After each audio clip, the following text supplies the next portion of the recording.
প্রারম্ভে শ্রদ্ধা করে স্মরণ করছি জুলাই ছাত্র। আপনারা আমার ছেলেটার জন্য সবাই দোয়া করবেন। বৈষম্য বিরোধী আন্দোলন আরো বেগবান হোক। আমাদের অন্যান্য যেসব কর্মসূচি আছে আমি অনুরোধ করছি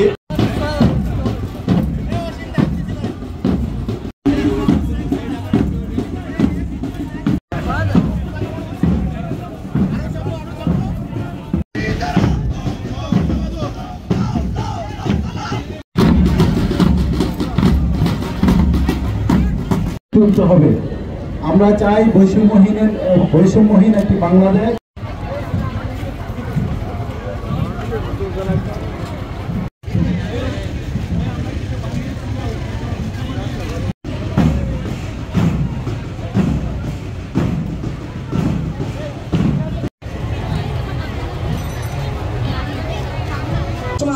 ধারণ এবং লালন করতে চাই।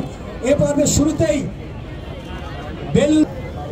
ছাত্রছাত্রী এবং ছাত্র জনতা এবং বিভিন্ন রাজনৈতিক নেতৃবৃন্দ যারা এই জুলাই ছাত্র জনতার আন্দোলনে শরিক হয়েছেন তাদের সবার প্রতি শ্রদ্ধা ভরে স্মরণ করছি, তাদের সবাইকে শ্রদ্ধা জানাচ্ছি। আজকে এই যে র্যালিটা সুন্দরভাবে আয়োজনে সবাই ভূমিকা রেখেছেন।